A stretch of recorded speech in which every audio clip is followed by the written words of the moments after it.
Hello folks, this is a live update as part of our news coverage. This is the White House briefing of the Trump administration, and they're going to make an announcement on the drones shortly, the drone situation that happened in the US and various other things, so I thought I would cover this. Here we go. Good to see all of you. It's an honor to be here with all of you. A lot of familiar faces in the room, a lot of new faces. And President Trump is back, and the golden age of America has most definitely begun. The Senate has already confirmed 5 of President Trump's exceptional cabinet nominees: Secretary of State Marco Rubio, Defense Secretary Pete Hegseth, CIA Director John Ratcliffe, Homeland Security Secretary Kristi Noem, and Treasury Secretary Scott Bessent. It is imperative that the Senate continues to confirm the remainder of the president's well-qualified nominees as quickly as possible.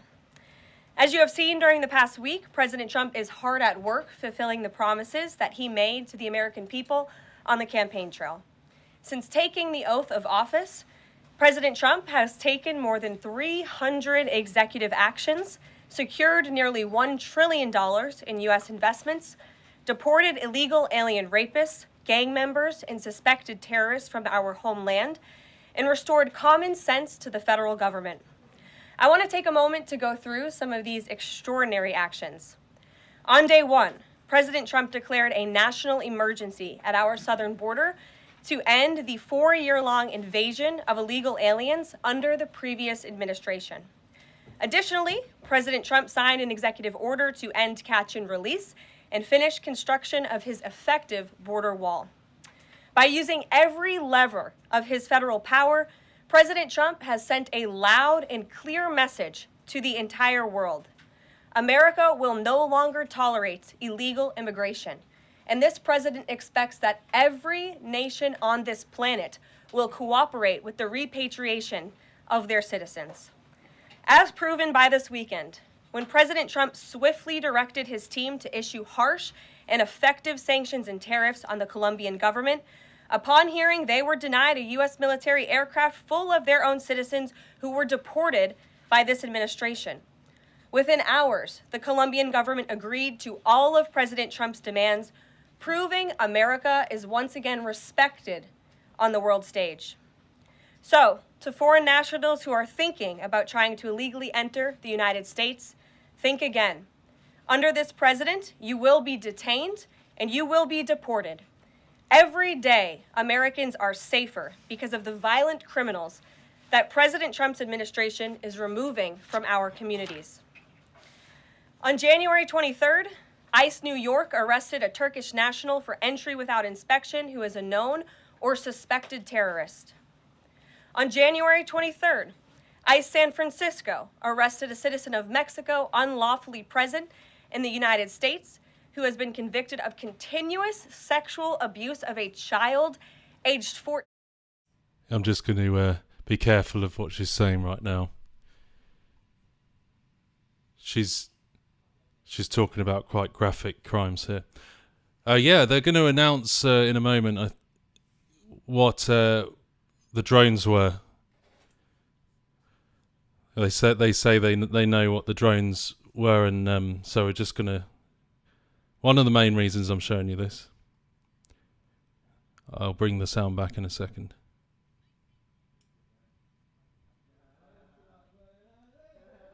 Yeah, just a second. Yes, I do need to. We're on YouTube. That's part of the that this platform. administration is removing from American communities every single day, and to the brave state and local law enforcement officers, CBP, and ICE agents who are helping in the facilitation of this deportation operation, President Trump has your back, and he is grateful for your hard work. On the economic front, President Trump took immediate action to lower costs for families who are suffering from 4 long years of the Biden administration's destructive and inflationary policies. President Trump ordered the heads of all executive departments and agencies to help deliver emergency price relief to the American people. untangle our economy from Biden's regulatory constraints, and end the reckless war on American energy. President Trump also signed sweeping executive orders to end the weaponization of government and restore common sense to the federal bureaucracy. He directed all federal agencies to terminate illegal diversity, equity, and inclusion programs to help return America to a merit-based society. President Trump also signed an executive order declaring it is now the policy of the federal government that there are only two sexes, male and female. Sanity has been restored. Before I take your questions, I would like to point out to all of you once again have access to the most transparent and accessible president in American history. There has never been a president who communicates with the American people and the American press corps as openly and authentically as the 45th and now 47th President of the United States. This past week, President Trump has held multiple news conferences, gaggled on Air Force One multiple times, and sat down for a two-part interview on Fox News, which aired last week. As Politico summed it up best, Trump is everywhere again. And that's because President Trump has a great story to tell about the legendary American revival that is well underway. And in keeping with this revolutionary media approach that President Trump deployed during the campaign, the Trump White House will speak to all media outlets and personalities, not just the legacy media who are seated in this room. Because according to recent polling from Gallup, Americans' trust in mass media has fallen to a record low. Millions of Americans, especially young people, have turned from traditional television outlets and newspapers to consume their news from podcasts, blogs, social media, and other independent outlets. It's essential to our team that we share President Trump's message everywhere and adapt this White House to the new media landscape in 2025. To do this, I'm excited to announce the following changes will be made to this historic James S. Brady briefing room, where Mr. Brady's legacy will endure. This White House believes strongly in the First Amendment, so it's why our team will work diligently to restore the press passes of the 440 journalists whose passes were wrongly revoked by the previous administration. We're also opening up this briefing room to new media voices who produce news-related content and whose outlet is not already represented by one of the seats in this room. We welcome independent journalists, podcasters, social media influencers, and content creators to apply for credentials to cover this White House. And you can apply now on our new website, whitehouse.gov/new media. Starting today, this seat in the front of the room, which is usually occupied by the press secretary's staff, will be called the new media seat. My team will review the applications and give credentials to new media applicants who meet our criteria and pass United States Secret Service requirements to enter the White House complex. So in light of these announcements, our first questions for today's briefing will go to these new media members whose outlets, despite being some of the most viewed news websites in the country, have not been given seats in this room. And before I turn to questions, I do have news directly from the President of the United States that was just shared with me in the Oval Office from President Trump directly, an update on the New Jersey drones. After research and study, the drones that were flying over New Jersey in large numbers were authorized to be flown by the FAA for research and various other reasons. Many of these drones were also hobbyists, recreational, and private individuals that enjoy flying drones. In time, it got worse due to curiosity. This was not the enemy. A statement from the President of the United States to start this briefing with some news. And with that, I will turn it over to questions. And we will begin with our new media members, Mike Allen from Axios, Matt Boyle from Breitbart. Mike, why don't you go ahead? Thank you very much. Caroline, does the president see anything fishy about DeepSeek, either its origins or its cost? And could China's ability to make these models quicker, cheaper, affect our thinking about expanding generation data centers, chip manufacturing? Sure. The president was asked about DeepSeek last night on Air Force One when he gaggled for, I think, the third or fourth time throughout the weekend with members of the traveling press corps. The president said that he believes that this is a wake-up call to the American AI industry. The last administration sat on their hands and allowed China to rapidly develop this AI program.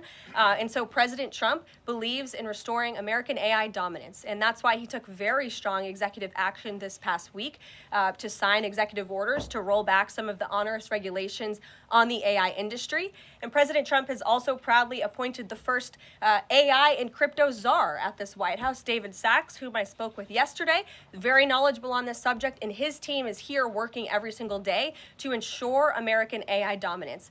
As for the national security implications, I spoke with NSC this morning. They are looking into what those may be, and when I have an update, I will share it with you, Mike. Caroline, you say restore U.S. dominance. Is there a fear that the U.S. either is falling or has fallen behind?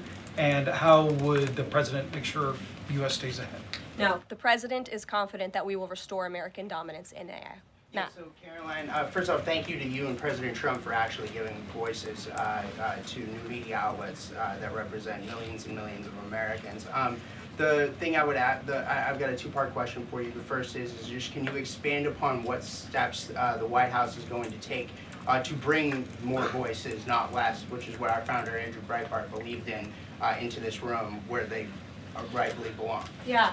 Absolutely. And as I said in my opening statement, Matt, it is a priority of this White House to honor the First Amendment. And it is a fact that Americans are consuming their news media from various different platforms, especially young people. And as the youngest press secretary in history, thanks to President Trump, Yeah, like Rise News. opening up this room to new media voices to share the president's message with as many Americans as possible. In doing so, number one, we will ensure that outlets like yours, Axios and Breitbart, which are widely respected and viewed outlets, have an actual seat in this room every day. We also, again, encourage anybody in this country, whether you are a TikTok content creator, a blogger, a podcaster, if you are producing legitimate news content, no matter the medium, you will be allowed to apply for press credentials to this White House. And as I said earlier, our new media website is whitehouse.gov/new media. And so we encourage people to apply. Again, as long as you are creating news-related content of the day and you're a legitimate independent journalist, you're welcome to cover this White House. And secondly, Caroline, you said you laid out several of the actions that President Trump has taken. Obviously, it's a stark contrast to the previous administration, a breakneck speed from President Trump. Can we expect that pace to continue as the first 100 days moves along here and beyond that? Absolutely. There's no doubt President Trump has always been the hardest working man in politics. I think that's been proven over the past week. This president has again signed more than 300 executive orders. He's taken historic action. I gaggled aboard Air Force One to mark the first 100 days of this administration, 4 p.m. last Friday, or first 100 hours rather. And this president did more in the first 100 hours than the previous president did in the first 100 days. So President Trump, I think you can all expect for him to continue to work at this breakneck speed, so I hope you're all ready to work very hard. I know that we are. Zeke Miller. Thanks, Caroline. A question that we've asked your predecessors of both parties in this job. When you're up here in this briefing room speaking to the American public, do you view yourself and your role as advocating on behalf of the president or providing the unvarnished truth that is, not to lie, not to obfuscate to the American people? I commit to telling the truth from this podium every single day. I commit to speaking on behalf of the President of the United States. That is my job. And I will say it's very easy to speak truth from this podium when you have a president who is implementing policies that are wildly popular with the American people, and that's exactly what this administration is doing. It's correcting the lies and the wrongs of the past 4 years, many of the lies that have been told to your faces in this very briefing room. I will not do that.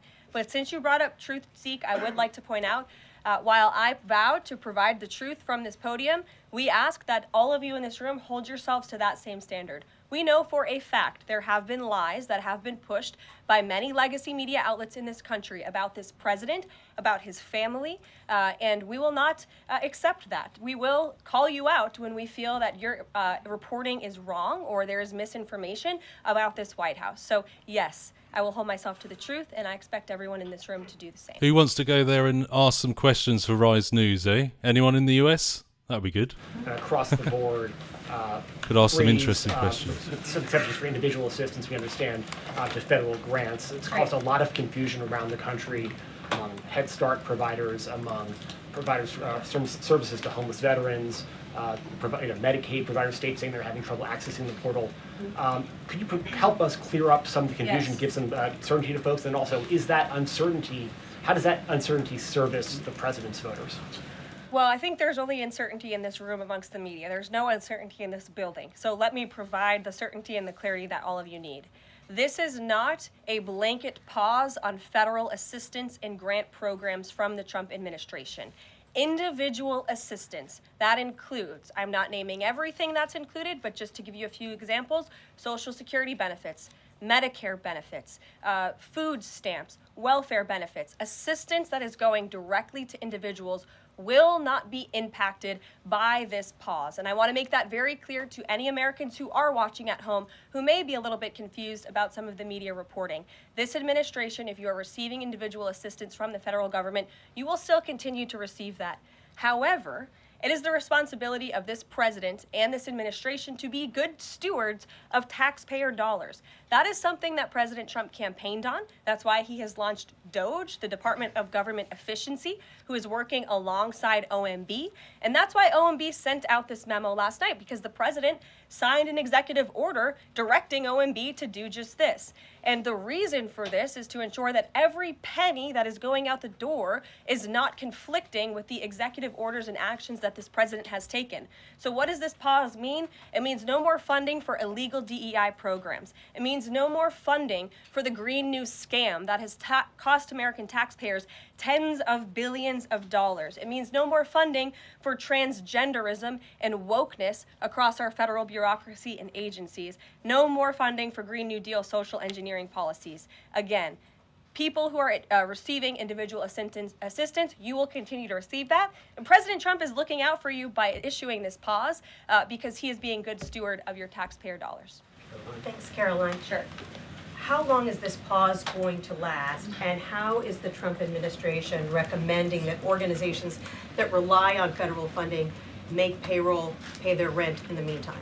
It is a temporary pause, and the Office of Management and Budget is reviewing the federal funding that has been going out the door. Again, not for individual assistance, but for all of these other programs that I mentioned. I also spoke with the incoming director of OMB this morning, and he told me to tell all of you that the line to his office is open for other federal government agencies across the board, and if they feel that programs are necessary and in line with the president's agenda, then the Office of Management and Budget will review those policies. I think this is a very responsible measure. Again, the past 4 years, we've seen the Biden administration spend money like drunken sailors. It's a big reason we've had an inflation crisis in this country, and it's incumbent upon this administration to make sure, again, that every penny is being accounted for honestly. Why impose this pause with so little notice? Why not give organizations more time to plan for the fact that they are about to lose, in some cases, really crucial federal funding, at least for a period of time? There was notice. It was the executive order that the president signed. There's also a freeze on hiring, as you know, a regulatory freeze, and there's also a freeze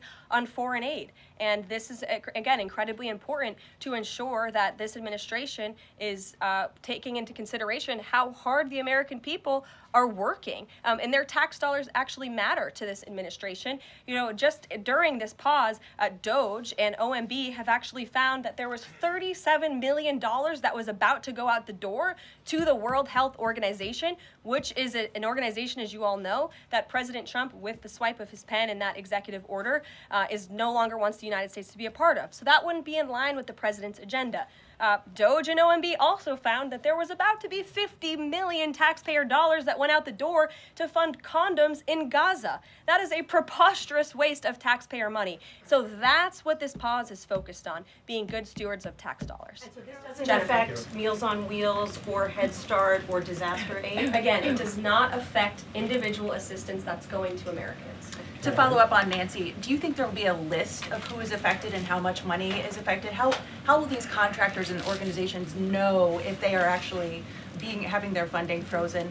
And then secondly, if you're willing, can you just clarify, is the end goal of this to essentially challenge Congress or to prove that the president can withhold federal funding? In other words, is this an attempt to pick a fight to prove that he can? Yeah, I don't know what the Gaza thing was about. That was strange, yeah. The memo, which I have, and I'd encourage all of you to read it. It says the American people elected President Trump to be the president of the United States and gave him a mandate to increase the impact of every federal dollar.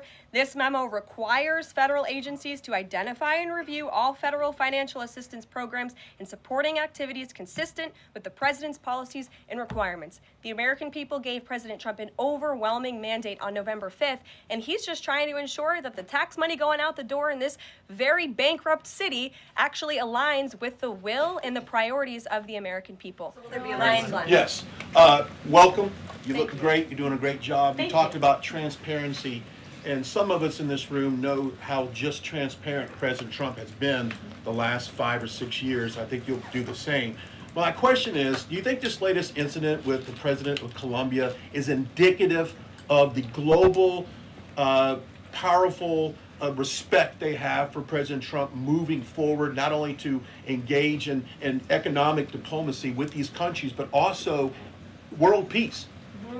Absolutely. I'll echo the answer that the president gave on Air Force One last night when he was asked a very similar question by one of your colleagues in the media. This signifies peace through strength is back. And this president will not tolerate illegal immigration into America's interior. And he expects every nation on this planet, again, to cooperate with the repatriation of their citizens who illegally entered into our country and broke America's laws. Won't be tolerated. And as you saw, the Colombian government quickly folded and agreed to all of President Trump's demands. Flights are underway once again. Two questions on deportations, if I may. President Trump had said on the campaign trail that he would deport pro-Hamas students who are here on visas. And on his first day in office, he signed an executive order. There might be more on the drones. They're just asking questions from the journalists. Already present in the U.S. Not sure. Do not bear hostile attitudes towards the citizens, culture, government, institutions, or founding principles. So should we take this executive order as Trump saying he would be open to deporting those students who are here on visas but, hold pro-Hamas sympathies? The president is open to deporting individuals who have broken our nation's immigration laws. So if they are here illegally, then certainly he is open to deporting them. And that's what this administration is hard at work at doing. We receive data from DHS and from ICE every single day. From what we hear on the ground, ICE agents are feeling incredibly empowered right now because they actually have a leader in this building who is supporting them in doing their jobs that they were hired to do, which is to detain, arrest, and deport illegal criminals who have invaded our nation's borders over the past 4 years. That's what the president is committed to seeing. Peter. Very quickly, just following up on the question on immigration first. President Trump, during the course of the campaign in 2024, said the following about illegal immigration. He said, they're going back home where they belong, and we start with the criminals. There are many, many criminals. NBC News has learned that ICE arrested 1,179 undocumented immigrants on Sunday, but nearly half of them, 566 of the migrants, appear to have no prior criminal record besides entering the country illegally. Is the president still focused exclusively, which is a civil crime, it's not criminal? It's a federal crime.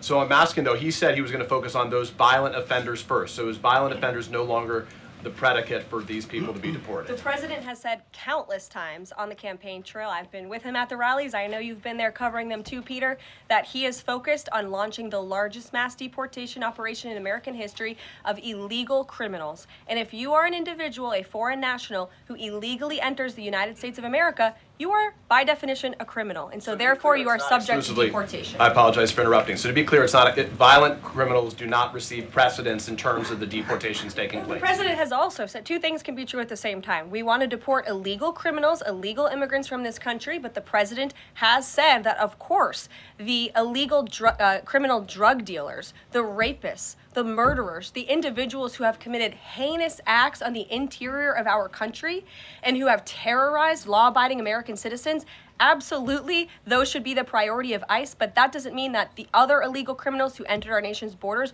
are off the table. Understood. Then let me ask you a separate question about the confusion that still exists across the country right now as it relates to the freeze or the pause as it's described. President Trump, of course, ran one of the key policy items was that he was going to lower prices, lower the cost of everything from groceries, as he often said. But in many of the cases, it would seem that some of these moves could raise prices for real Americans on everything from low-income heating, that program, child care programs.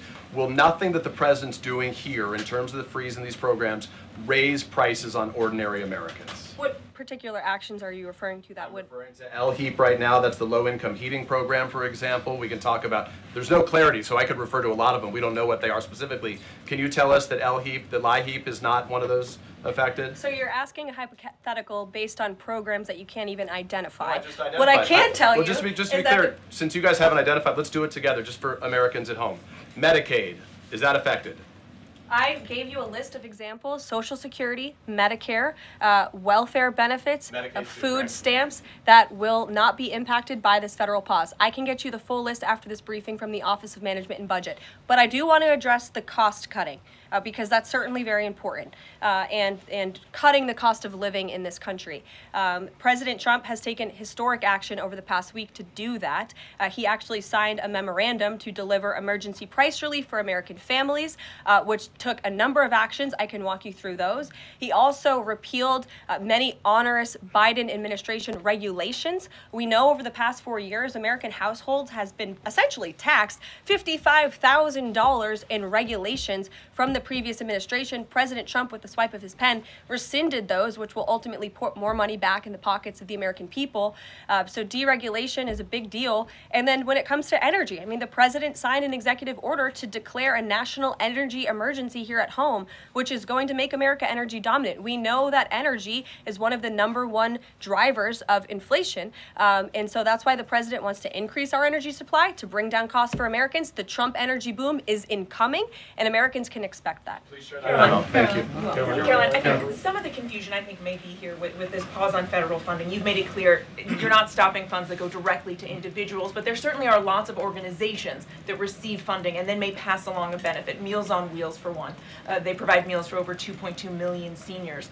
What is the president's message to Americans out there, many of whom supported him and voted for him, who are concerned that this is going to impact them directly, even if, as you said, the funding isn't coming directly to their wallet? I have now been asked and answered this question 4 times. To individuals at home who receive direct assistance from the federal government, you will not be impacted by this federal freeze. In fact, OMB just sent out a memo to Capitol Hill with Q&A to clarify some of the questions and the answers that all of you are asking me right now. Again, direct assistance will not be impacted. I've been asked and answered about this OMB memo. There's many other topics of the day. Jackie But Heinrich. indirect assistance, Caroline, if it's going to another organization and then trickling down. Direct assistance that is in the hands of the American people will not be impacted. Again, as I said to Peter, we will continue to provide that list as it comes to fruition. But OMB right now is focused on analyzing the federal government's spending, which is exactly what the American people elected President Trump to do. And one question on immigration, Caroline, on immigration. Of the 3,500 arrests ICE has made so far since President Trump came back into office, can you just tell us the numbers? How many have a criminal record versus those who are just in the country illegally? All of them, because they illegally broke our nation's laws and therefore they are criminals as far as this administration goes. I know the last administration didn't see it that way, so it's a big culture shift in our nation to view someone who breaks our immigration laws as a criminal, but that's exactly what they are. You may have one going with the worst first. They all have a criminal record. And welcome to the briefing If they room. broke our nation's laws, yes, they are criminal. Yes. Thank you. On stripping security details for figures like John Bolton, Pompeo, Brian Hook, Senator Tom Cotton said that he's seen the intelligence and the threat from Iran is real for anyone who played a role in the Soleimani strike. He voiced concern it wouldn't just impact those individuals, but potentially their family, innocent bystanders, friends, anyone who's near them when they're out in public. Is the president open to reconsidering his decision? The President was asked and answered this yesterday, and he was firm in his decision despite some of the comments that you had referenced. And he's made it very clear that he does not believe American taxpayers should fund security details for individuals who have served in the government for the rest of their lives. And there's nothing stopping these individuals that you mentioned from obtaining private security. That's where the president stands on it. I have no updates on that. Is there any concern that this decision might jeopardize the administration's ability to hire the best advisors for these kinds of positions in the future? No, in fact, I've talked to the Presidential Personnel Office, who has told me directly that there is such an influx of resumes for this administration that it's incredibly overwhelming. There is no lack of talent for the Trump administration. And Ron, would he take any responsibility if anything happened to these people? Would he feel at all that his decision was a factor in that? The president was asked and answered this yesterday. I defer you to his comments. Caroline. Reagan, since you're in the back row, I hear you, the back row hasn't gotten much attention in the last 4 years, so I'm happy to answer your question. And I can project. Does the president intend to permanently cut off funding to NGOs that are bringing illegal foreign nationals to the country, such as Catholic Charities? I am actually quite certain that the president signed an executive order that did just that, and I can point you to that. More, Caroline. President Trump issued an executive order on increased vetting for refugees and visa applications. Right. Part of that order was considering an outright ban for countries that have deficient screening processes. Has the president considered yet which countries might fall into this category? Or countries like Afghanistan or Syria under consideration for a full ban? Yeah, so the president signed an executive order to streamline the vetting for visa applicants and for illegal immigrants in this country who are coming, of course, from other nations. It also directed the Secretary of State to review the process and make sure that other countries around the world are being completely transparent with our nation and the individuals that they are sending here. And so the Secretary of State has been directed to report back to the president. I haven't seen that report yet. We've only been here for a few days. Caroline, one on the freeze in federal funding. Who advised the president on the legality of telling government agencies that they don't have to spend money that was already appropriated by Congress? Well, as the OMB memo states, this is certainly within the confines of the law. So White House counsel's office believes that this is within the president's power to do it, and therefore he's doing it. Okay, so they disagree with lawmakers who say that they don't have the power to freeze this funding. Again, I would point you to the language in the memo that clearly states this is within the law. And on what happened on Friday night, the administration fired several inspectors general without giving Congress the 30-day legally required notification that they were being fired. I think only 2 were left at DHS and the DOJ. And then yesterday we saw several prosecutors, I believe 12, fired from the Justice Department who worked on the investigations into the president. As you know, they are career prosecutors, therefore they are afforded civil service protections. How is the administration deciding which laws to follow and which ones to ignore? So it is the belief of this White House and the White House counsel's office that the president was within his executive authority to do that. He is the executive of the executive branch, and therefore he has the power to fire anyone within the executive branch that he wishes to. There's also a case that went before the Supreme Court in 2020, Scala Law LLC versus the Customs,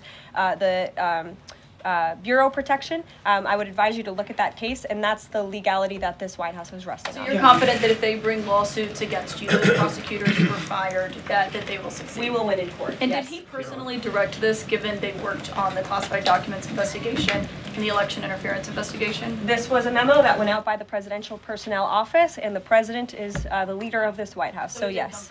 Yes. Caroline. Caroline? Sure. Thank you. Congrats on your first day behind the podium. Thank you. President Trump ended funding for UNRWA and also designated the Houthis a foreign terrorist organization. That's right. Both were decisions that the previous administration had reversed. So here's my question. Will there be an investigation into who gave the previous administration this terrible advice? Well, that's a very good point. I haven't heard discussions about such an investigation, but it wouldn't be a bad idea considering that the Houthis certainly are terrorists. They have launched attacks on U.S. naval ships across this world, and so I think it was a very wise move by this administration to redesignate them as a terrorist group, because they are, and I think it was a foolish decision by the previous administration to do so. As for an investigation, I'm not sure about that, but it's not a bad idea. Josh. Thank you for the question. I appreciate it. Can you give us an update on the president's plans for his tariff agenda? He spoke a lot about this yesterday, and there's a couple of dates coming up that he's spoken to.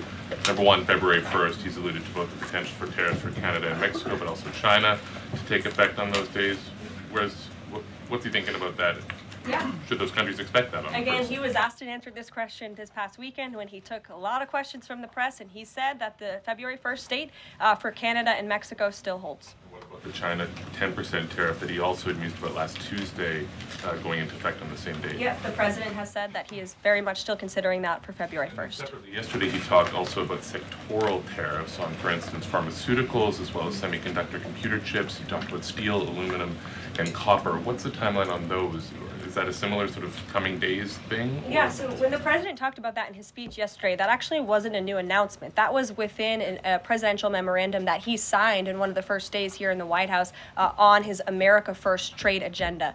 So there's more details on those tariffs in there. As far as a date, I don't have a specific date to read out to you, but the president is committed to implementing tariffs effectively, just like he did in his first term. Finally, he also was asked on the plane when he gaggled about the potential for a universal tariff. He was asked maybe about 2.5%. There was a report about that. He said he wanted much bigger than that. Should we understand that these tariffs would add up?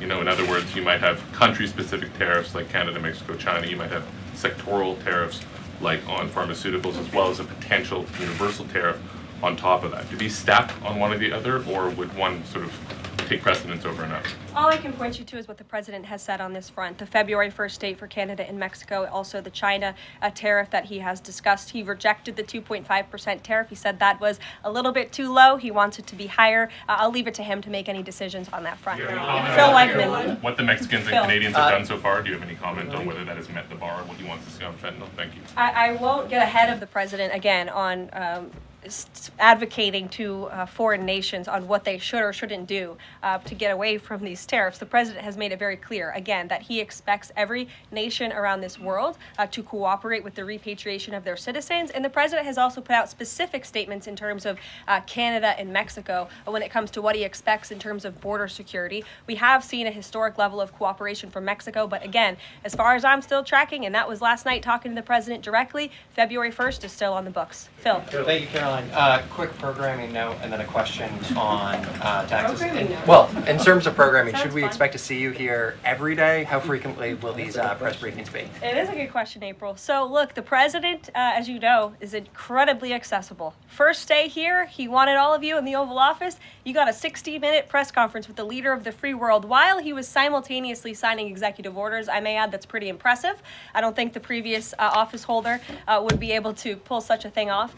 So look, the president is the best spokesperson that this White House has, and I can assure you that you will be hearing from both him and me as much as possible. And then a question about tax cuts. The president has promised to extend the tax cuts from the previous term.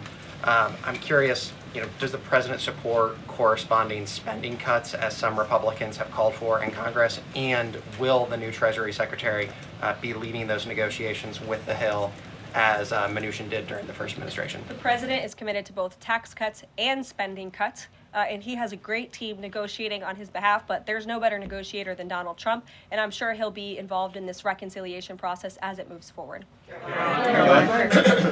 Caroline, in the announcement that you made last night on the Iron Dome, it said the president had directed that the United States will build this Iron Dome. Yeah. When you read into the executive order, it seemed short of that. It asked for a series of studies and reports back to him. Can you tell us whether the president has directed this? And if he is as concerned on this issue, why the suspensions that we saw listed by OMB included so many different nuclear programs, non-proliferation programs, programs to blend down nuclear weapons, and so forth? First of all, when it comes to the Iron Dome, the executive order directed the implementation of an Iron Dome. It also, as you said, kind of directed research and studies to see if or how the United States can go about doing this, particularly the Department of Defense. When it comes to the other question that you asked about those specific programs, again, I would say this is not a ban. This is a temporary pause and a freeze to ensure that all of the money going out from Washington, D.C. is aligned with the president's agenda. And as the Office of Management and Budget has updates on what will be kickstarted once again, I will provide those to you. Just to clarify for a sec what you were saying before on Medicaid. It wasn't clear to me whether you were saying that no Medicaid would be cut off. Obviously, a A lot of this goes to states before it goes to individuals and so forth. So are you guaranteeing here that no individual now on Medicaid would see a cutoff because of the pause? I'll check back on that and get back to you. John. Thanks a lot, Caroline. As you know, in the first week that the president was in office, signed an executive order as it relates to birthright citizenship, trying to eliminate that. Now, 22 state attorney generals have said that this is unconstitutional. A federal judge has just agreed with their argument. What's the administration's argument for doing away with birthright citizenship? The folks that you mentioned have a right to have that legal opinion, but it is in disagreement with the legal opinion of this administration. This administration believes that birthright citizenship is unconstitutional, and that is why President Trump signed that executive order. Illegal immigrants who come to this country and have a child are not subject to the laws of this jurisdiction. That's the opinion of this administration. We have already appealed the lawsuit that was filed against this administration, and we are prepared to fight this all the way to the Supreme Court if we have to, because President Trump believes that this is a necessary step to secure our nation's borders and protect our homeland. On foreign policy, Caroline, on foreign policy, if I may, the president's commitment to the NATO Defense Alliance, is it as strong as the prior administration? Is it the same as when he served as president in his first term in office? As long as NATO pays their fair share, and President Trump has called on NATO allies to increase their defense spending to 5%. You actually saw the head of NATO at Davos last week on Bloomberg television saying that President Trump is right, and if Europe wants to keep itself safe, they should increase their defense spending. I would just add that there was no greater ally to our European allies than President Trump in his first term. The world for all nations in Europe, and of course here at home, was much safer because of President Trump's peace through strength diplomatic approach.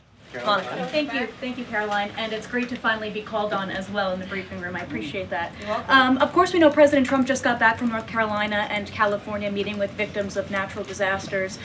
There's the 2-year anniversary of the East Palestine, Ohio toxic train derailment. Does the president have any plans to go visit the victims of that toxic spill or just visit in general?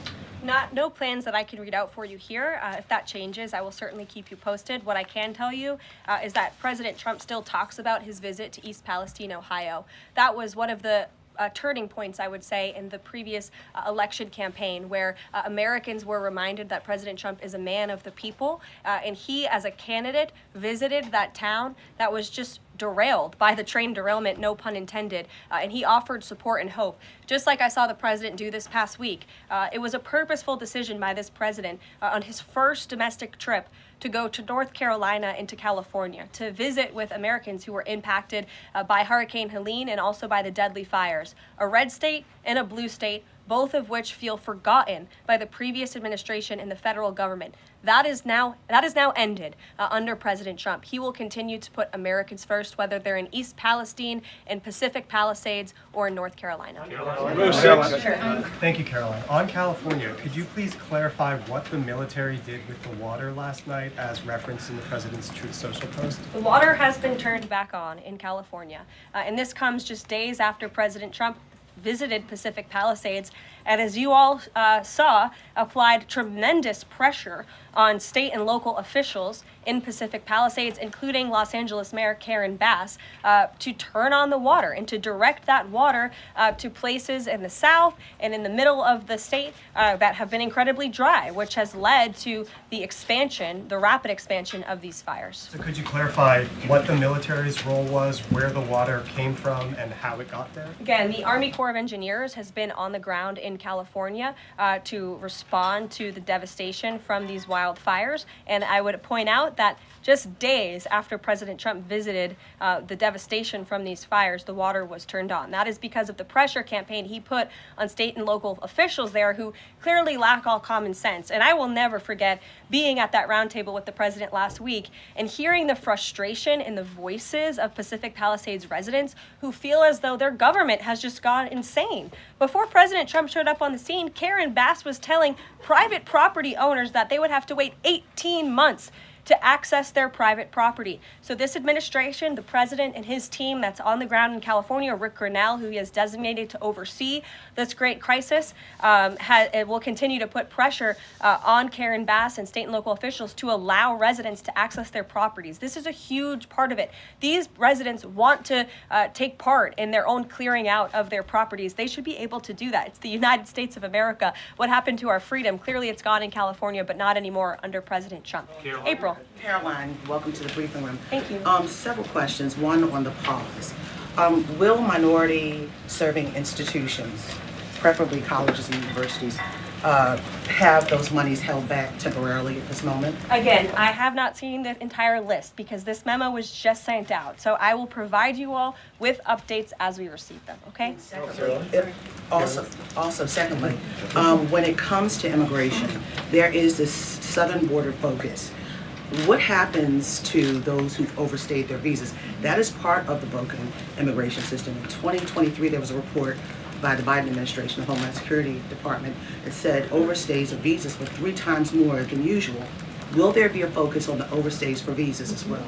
If an individual is overstaying their visa, they are therefore an illegal immigrant residing in this country and they are subject to deportation. And also yes. Lastly, as we're dealing with anti-DEI, anti-woke efforts, we understand this administration is thinking about celebrating Black History Month. Have you got any word on that? Anything that you can offer to us? As far as I know, this White House certainly still intends to celebrate, and we will continue to celebrate American history and the contributions that all Americans, regardless of race, religion, or creed, have made to our great country, and America is back. Christian Dayton.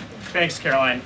Just real quick, you mentioned the inflation executive order the president signed, but egg prices have skyrocketed since President Trump took office, so what specifically is he doing to lower those costs for Americans?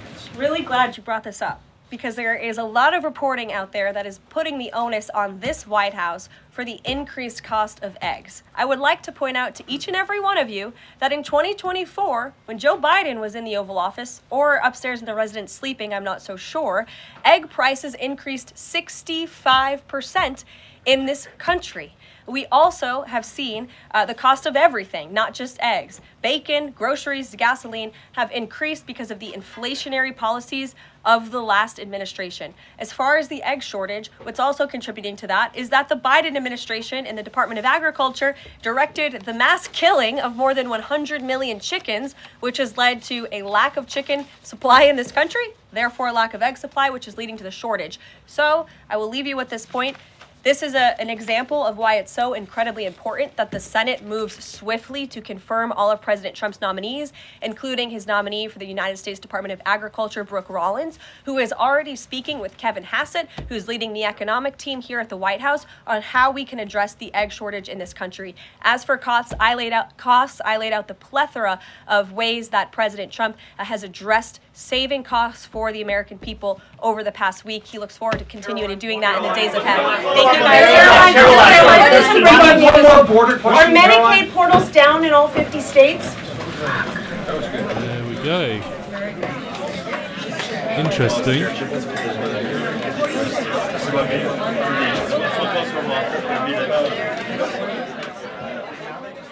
So yeah, they mentioned the drones and a lot of other things as well. I'm sure if you've been here the whole time, you heard a lot of things being discussed. But yeah, basically there was a short statement that apparently the drones, they said anyway, were approved and they were for research purposes, and they also were private people, kind of taking advantage of the situation. So that's what they said anyway.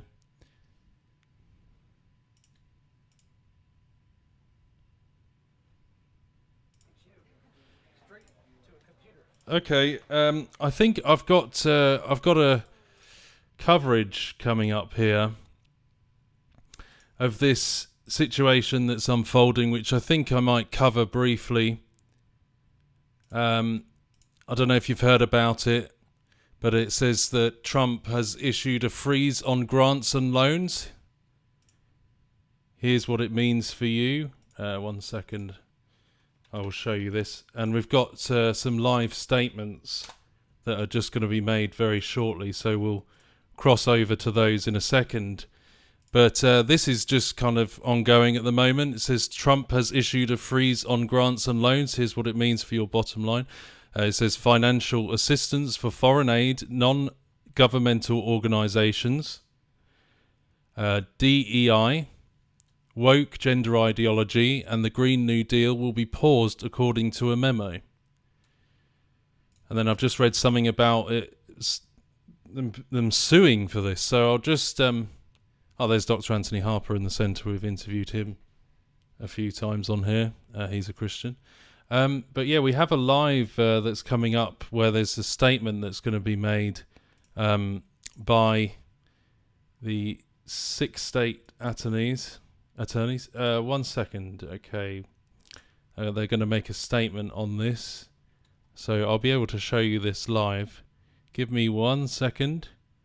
I'm just going to bring that into here so we can see this as it unfolds. This is kind of like a breaking story that's going on right now. So I'm going to bring it through here live. Scan it a couple of minutes where it starts.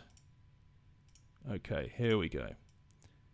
Right, so this is a statement which is just being made on this situation of defunding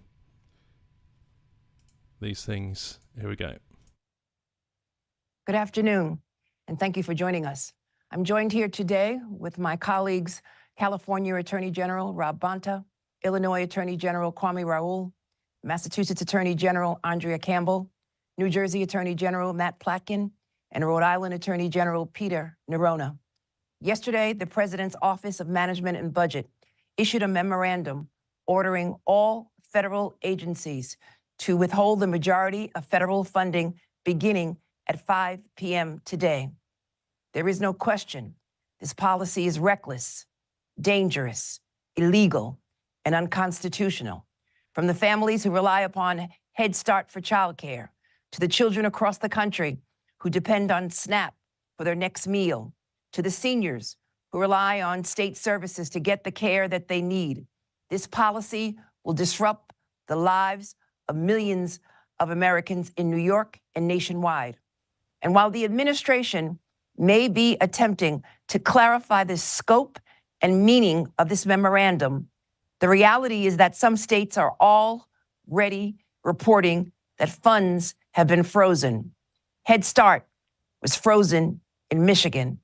Access to child development block grants were frozen in Maryland.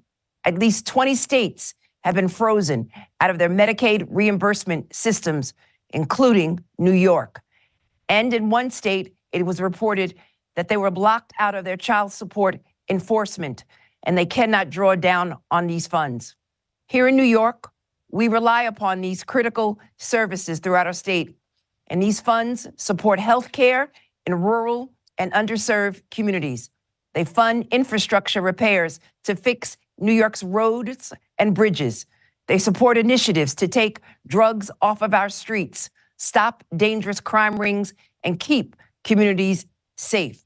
In fact, last night in Arizona, 500 pounds of meth were seized thanks to federal programs that could be paused. Not only does this administration's new policy put people at risk, but it is plainly unconstitutional. The president does not get to decide which laws to enforce and for whom. When Congress dedicates funding for a program, the president cannot pull that funding on a whim. Later today, I am leading and joining with my colleagues, my fellow Democratic attorney generals, in suing this administration to stop this illegal freeze of essential funds for our state. We will not stand for any illegal policy that puts essential services for millions of Americans at risk. And we work tirelessly overnight to ensure that that does not happen. Our lawsuit will seek a court order to immediately stop the enforcement of the OMB policy and to preserve essential funding for Americans. And now, to share more about our efforts, I'd like to welcome my friend, California Attorney General Rob Bonta. Thank you, AG James. I'm proud to co-lead this lawsuit with you and attorneys general across the nation. We will not stand by while the president attempts to disrupt vital programs that feed our kids, provide medical care to our families, and support housing in our communities. We won't stand by while the president breaks the law and oversteps his authority as outlined in our Constitution, a Constitution he swore an oath to uphold just 1 week ago. It shouldn't be too much to ask that the president follow the law and abide by the federal government's commitments. Yet, unfortunately, but unsurprisingly, here we are again, threatening to freeze up to $3 trillion in nationwide federal assistance at 2 p.m. Pacific time today, less than 24 hours after it was announced, is reckless. It is dangerous, unprecedented in scope, and devastating in its intended effect. It's thrown state programs into chaos and created confusion among our residents, confusion that has only been further fueled by another memo that was just released today and that our team is actively reviewing. It's forced us to take immediate action to block it going into effect, to defend our people and our programs. Let's be clear, this directive from OMB is unlawful. It violates the U.S. Constitution. It violates the Administrative Procedures Act. Not to mention that it's arbitrary and capricious. The federal government should have to follow the rules, follow the process that's laid out by the law, same as any of us. They're not. OMB, the president, does not have the unilateral authority to indefinitely pause all federal financial assistance under any circumstance. That isn't OMB's job. That isn't the president's job. The U.S. Constitution gives the power of the purse exclusively to Congress. OMB is jumping so far out of their swim lane that, frankly, they are out of the pool. This directive completely violates the separation of powers between Congress and the executive branch. That's why we're here, seeking a temporary restraining order to block the unlawful directive from being implemented. We're in week 2 of the new administration, and here we are again, a second lawsuit against another blatantly unlawful action by our new president. Disappointing, but not at all surprising. Instead of learning from the defeats of this first administration and the early defeats in this administration, President Trump is once again plowing ahead with damaging, chaotic, and I repeat, unlawful agenda. I'm proud to join a coalition of attorneys general in taking him to court, where we will find relief and stop his unlawful actions. Again, grateful to be part of this coalition of AGs across the nation. And now let me please turn it over to Illinois Attorney General Kwame Raoul. Thank you, AG Bonta. I'm happy to co-lead this action on behalf of all Americans and certainly all citizens of the state of Illinois. This unconstitutional pause in funding will have a devastating impact on the public safety, prosperity, and quality of life of all. Recording in progress. Democrats and Republicans alike will be negatively impacted by this pause in funding. It impacts our ability to go after offenders who prey on our children, because this impacts our Internet Crimes Against Children Task Force. Our task force has enabled us to capture a record number of child predators. That is compromised.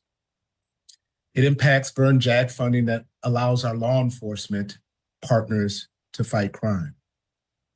It impacts those who rely on Medicaid for life-saving health care.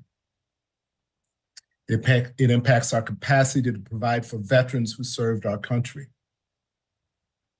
Head Start and child care programs, the support for critical research at our universities, and support for farmers who grow our food. And of course, critical investment in infrastructure needed for our roads and bridges and keeping our working families working. On January 20th, our nation had a peaceful transfer of power. But let's be clear, January 20th was an inauguration, not a coronation. Congress is given the power to appropriate the funding. The executive branch cannot unilaterally disregard those appropriations passed by a separate and equal House of Government. We will collectively fight this unconstitutional mandate. Now I'd like to pass it on to the Attorney General of the Commonwealth of Massachusetts, Andrea Campbell. Thank you, AG Raul. Good afternoon, everyone. I am extremely proud to join my counterparts today, including Democratic AGs who are unable to be with us, but who also are part of these efforts and a part of this coalition, as we continue to hold President Trump accountable for yet another unlawful abuse of power. The president's directive to pause federal aid, simply put, violates the separation of powers. And I am proud to join this coalition in filing a lawsuit against this action for that very reason. Congress controls the purse strings, and the executive branch cannot decide to halt funding just because they don't like how Congress chooses to spend it. In Massachusetts, we receive more than $20 billion in federal funding each year. And just yesterday, the Commonwealth tried to draw almost $40 million from Medicaid and haven't received the payment yet. This is just one potential funding stream that could be impacted by this reckless order. The money goes towards projects that improve the health, welfare, and economic stability of our residents' lives on a daily basis, including healthcare, childcare, education, and transportation, food assistance, and of course, improvements to improve the very roads we drive on, and so much more. Nearly every part of our lives is impacted by federal aid. Instead of following through on the promises the president promised to help people, including working people, poor people, he is instead stripping funding from the very families that rely on these precious resources and doing so illegally. AGs have been doing the work long before he was president to hold any administration and anyone accountable who harms our residents. This is simply a continuation of the work we've already done, and we will not allow this abuse of power to continue. That's why we're taking urgent action as a collective, because what we all deeply understand is the impact of this particular order does not affect one individual state. It has a national impact. And this coalition is always proud not only to protect its people, but to do so in collaboration and to always do it while upholding the law and the Constitution. Again, I'm very proud to work in partnership with an incredible coalition. And I now turn it over to my New Jersey counterpart, Attorney General Matt Placken. Thank you, General Campbell, and all my colleagues on this call, as well as those who could not be on here, for your incredible work and partnership as we stand up collectively as a coalition of attorneys general who took an oath to uphold the Constitution of this nation, the same Constitution that the President of the United States last week took an oath to uphold, in standing up for the rule of law. This overnight, illegal, unconstitutional attack on trillions of dollars of federal funding that goes to support our kids in school, funding that ensures that our seniors receive health care, funding that ensures our law enforcement officers who are working tirelessly around the clock to keep us safe can keep doing their jobs. That's what we're talking about here.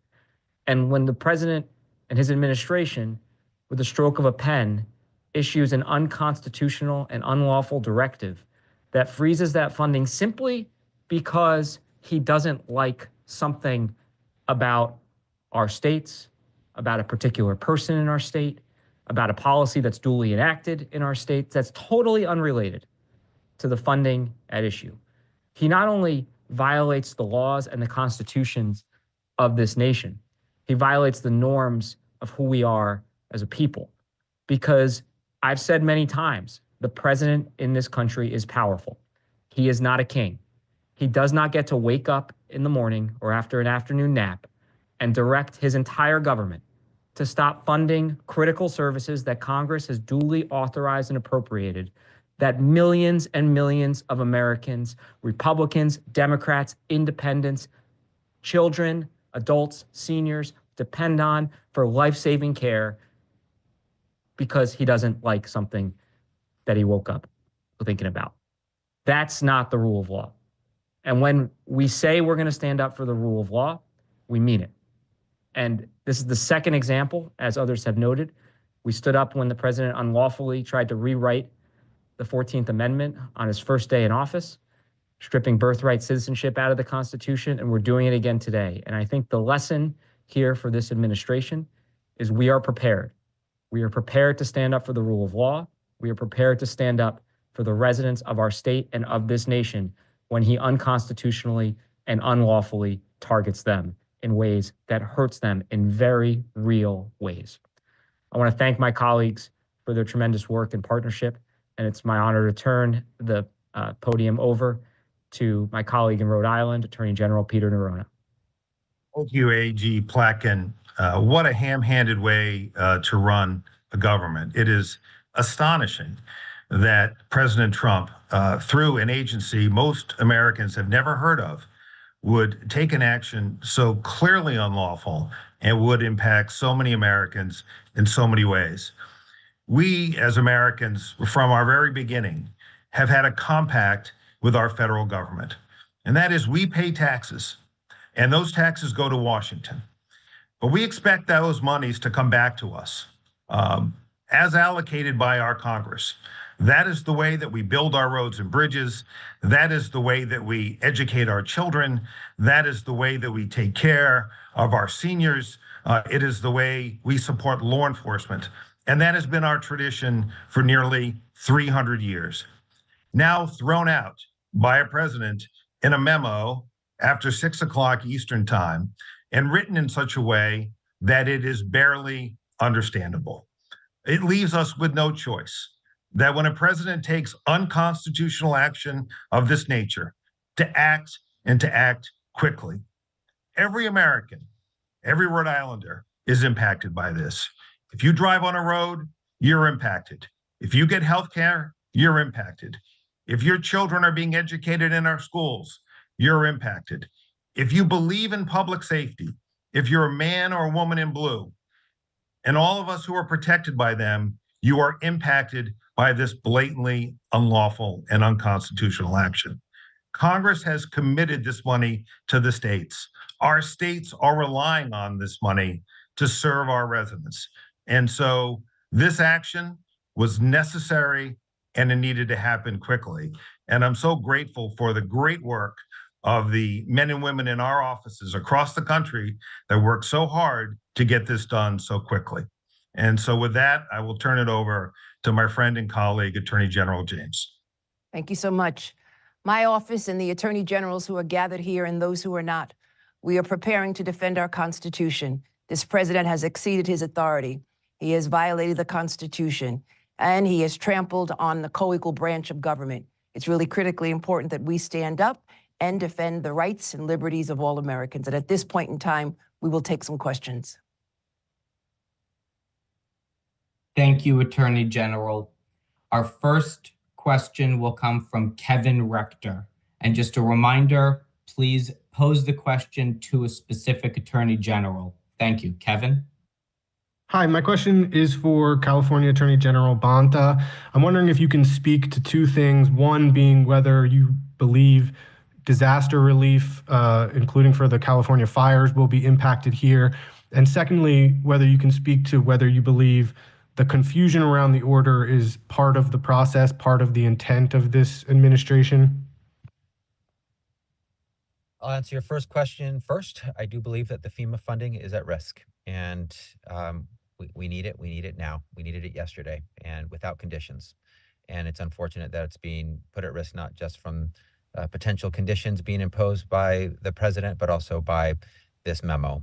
So yes, we believe the FEMA funding is put at risk. Two, I think that the ambiguity, the lack of precision is by design.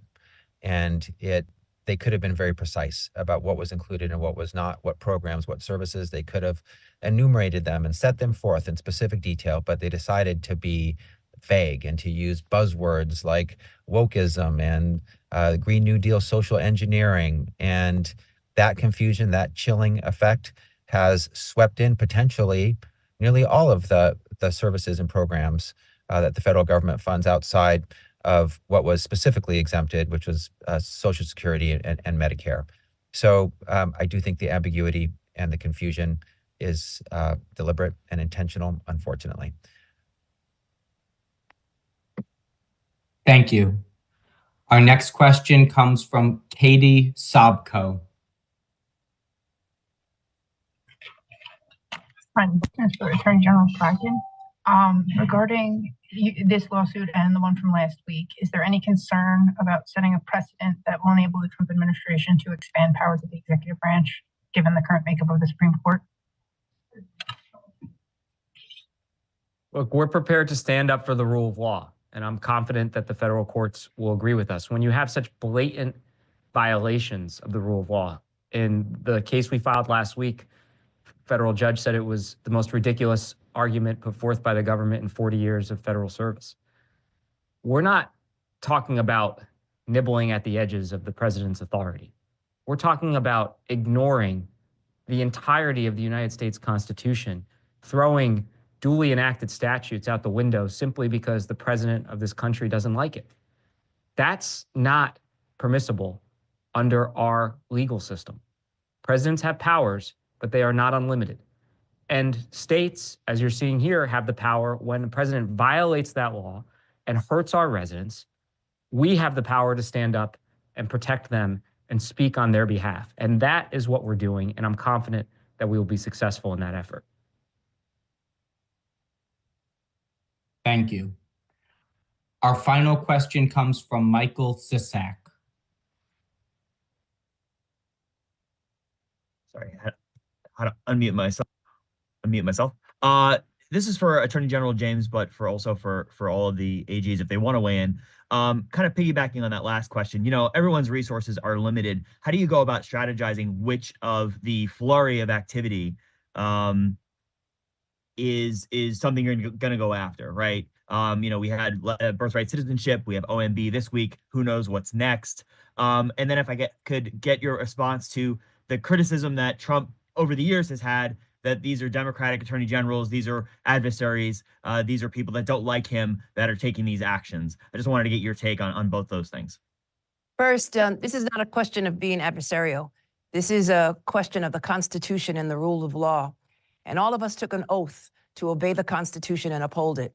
Clearly, his actions are arbitrary and capricious. His actions violate the Constitution, the separation of powers. He fails to respect a co-equal branch of government.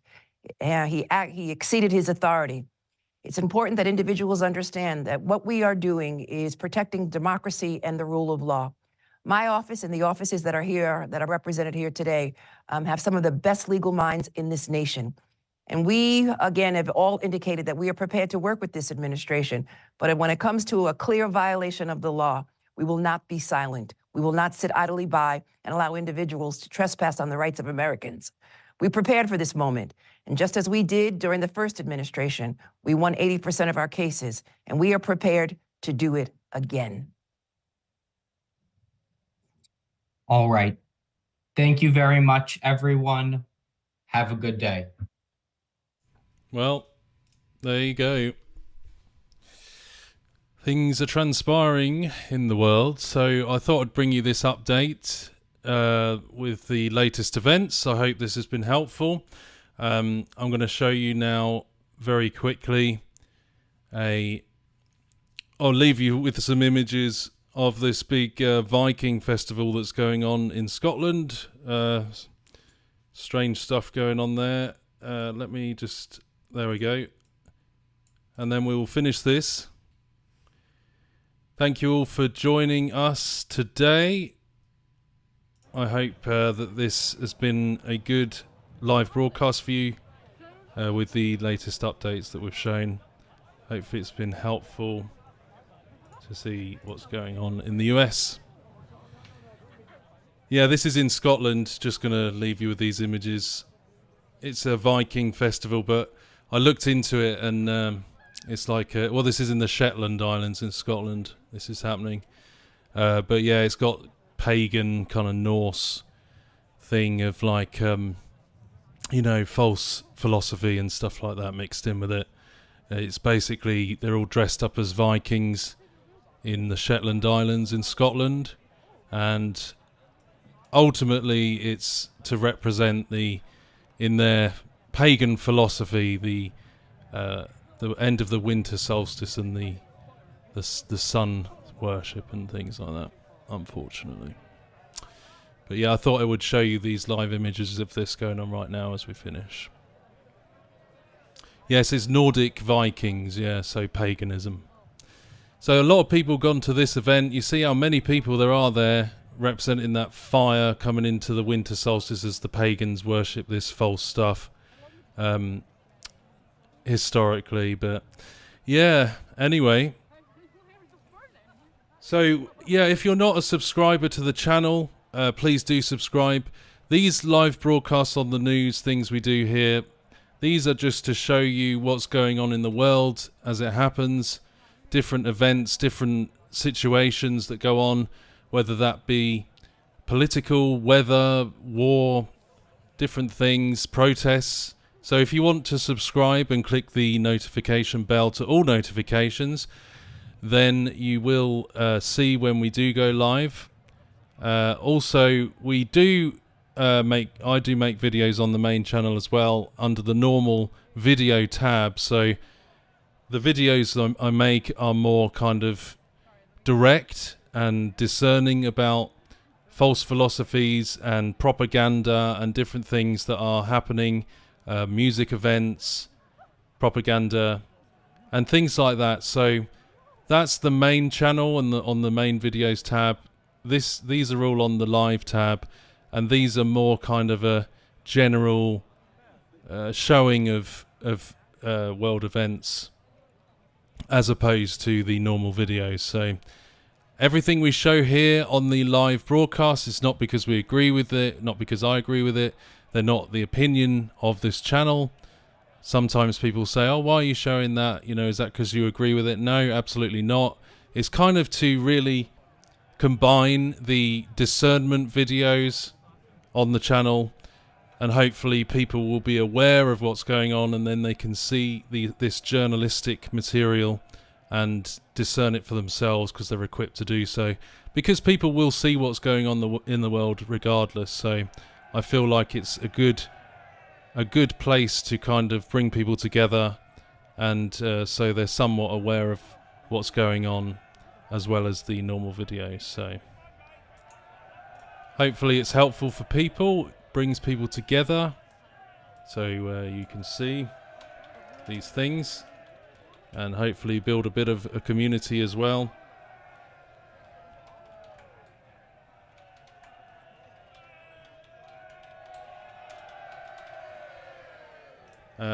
Also, if you want to support the channel, there's a link in the description of the video, and you can also become a member of the channel as well. These are all licensed lives that we have here. Everything we show here is above board. We don't steal anything here.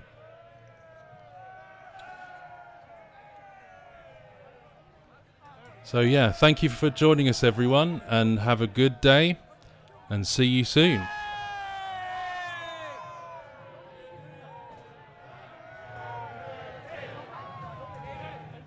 Yeah, very strange ritualistic stuff with this fire worship here in Scotland. Absolutely pagan, Norse, false philosophies. Anyway, thank you everyone, and see you soon.